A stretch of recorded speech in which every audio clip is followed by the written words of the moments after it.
省エが今年2012年の4月から日本国内での販売を開始した最新型のシステムヘルメットネオテックをテストしています。普段は車両のインプレッションを中心にお届けしているんですけれども、省エが前作のマルチテックから5年の歳月をかけて開発したという最新型のシステムヘルメットということで、今回は用品のインプレッションということでお送りしたいと思います。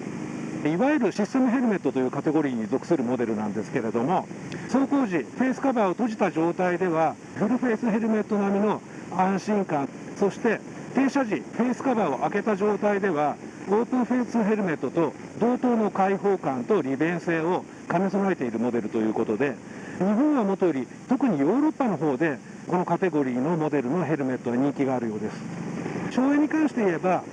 J アクター、シンクロテック、マルチテック、そしてこのネオテックということで、このネオテックが4作目になるわけですけれども、これまでの開発の中で省エの膨大なノウハウを蓄積したようで、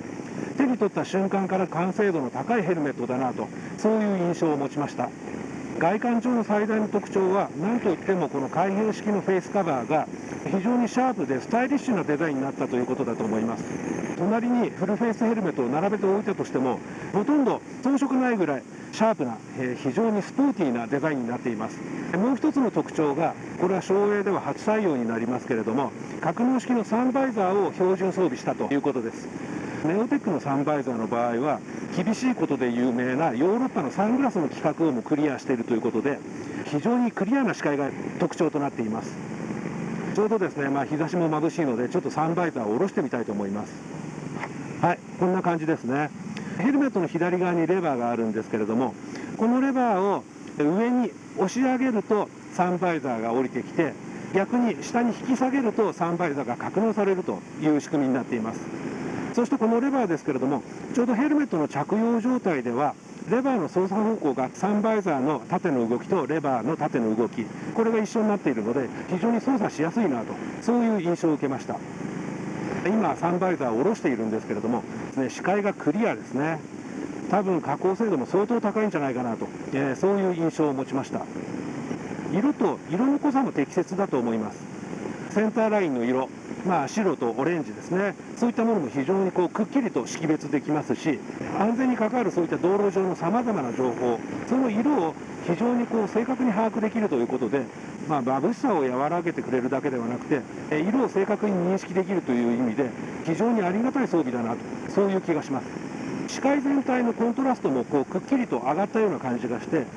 クリアですね。省エはですね、安全性のためにライナーは薄くしたくないと、なおかつデザイン、美しいデザインを実現するために膨体も大きくしたくないということで、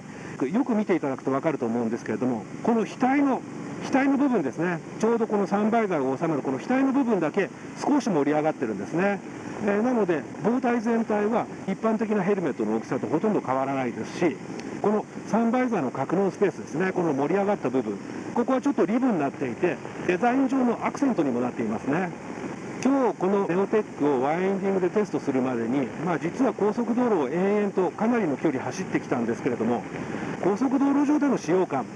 これはですね非常に静かで、しかも安定性に優れているなというものでした。静かさに関して言えば相当なこだわりを見せていて、フェイスカバーの端少しですね、エッジ上に盛り上げているんですね。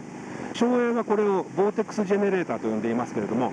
この効果が非常に素晴らしく、このフェイスカバーと膨体の隙間から風が入ってきているという印象は全くないですね。なおかつとても静かです。フェイスカバーとシールドのピボット部分なんですけれども、実はこの部分シールドとフェイスカバー同軸となっているんですけれども、この部分で単なる回転運動をするだけではなくて、締めるときに分かりやすいんですけれども、締めたときに膨体に密着するように可変軸のダブルアクションとなっているんですね。なのでヘルメット自体の非常に気密性も高く、それによって風切り音を抑えていくという構造になっています。そしてもう一つ静かさといえば、音が反響してノイズとなってしまうということで、着脱式のイヤーパッドが内蔵されています。このイヤーパッド、ちょうどインカムや無線機などのスピーカーと同じぐらいの大きさになっていて、なおかつ着脱式となっているので、おそらくこれを取り外せばインカムやヘッドセットのスピーカーがここにちょうどよく収まるんじゃないかなと、そんな気がします。なので無線機やインカムを使用しているユーザーはこのネオテック要チェックだと思います。私はこうやって普段映像を制作するときにオートバイ乗りながらこうやって喋っていることも多いので、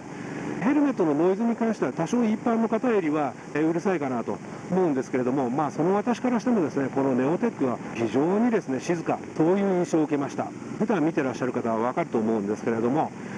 いつもの映像よりもおそらく音声がクリアに録音できているんじゃないかなと、そんな気がします。このフェイスカバーをロックする機構がちょうど顎の両脇左右一つずつあるんですけれども、万が一の際に簡単に壊れて開いてしまうようなことがないように非常に強固な金属製となっている。この辺りも省エらしいこだわりだなと、そんな気がします。今回このネオテックのために新開発されたチンストラップ、顎紐ですね、そのバックルも操作レバー以外は金属製ということで高い安全性を確保している、これも大きな特徴となっています。ちなみにこのバックルなんですけれども、今回からマイクロラチェット式となっていて、締め具合を着用するたびに微調整できるようになっているんですね。単に安全性を追求するだけではなくて、そういった利便性も追求していると、この辺りもですね省エらしいなと、そんな感じがします。高速道路上では非常に安定感も優秀だなと、そういう印象を受けました。膨体の後頭部、シェルと一体化したこのスポイラーが設けられているんですけれども、これによって非常に空力特性に優れるようで、例えばそういった高速道路上で、大型車が巻き起こす乱流ですね、タービュランスによってヘルメットが大きく振られて怖い思いをしたという方も多いと思うんですけれども、このネオテックに関して言えばそういったですね、外乱に対する影響もですね非常に少なかったと、そういう印象を持ちました。速度が上がれば上がるほどヘルメット自体の安定性が上がってくるという特徴もあって、この辺りはですねちょっと省エのフラッグシップモデル X12 を彷彿とさせる部分だなと、そんな気がしました。ベンチレーションに関してもですね、このネオテック非常によく効きます。レバーを操作する方式ではなくて、このインテークのですねカバー自体を直接動かす方式になっています。で開けるとですね、非常にヘルメットの中にも直接風がですねものすごい勢いで吹き込んでくるのが分かるというぐらいよく効くようになっています。このネオテック、重心が低く設計されているんだと思います。首に対する負担も少ないですし、疲労感が少ないヘルメット、そう言えるんじゃないかと思います。膨体、シェル自体は省エの実績ある構造 AIM プラス構造となっていて、万が一の際も安心ということが言えると思います。このネオテック、今日一日高速道路とワインディングで徹底的にテストしたんですけれども、全体としてはやはり非常に完成度が高いヘルメットだなと、そういう印象を持ちました。スタイリッシュになったデザイン、格納式のサンバイザーをはじめとする利便性を高める装備、そして圧倒的な静かさと高速域での安定性、省エのこだわりが随所に生きているなと、そういう感じがしました。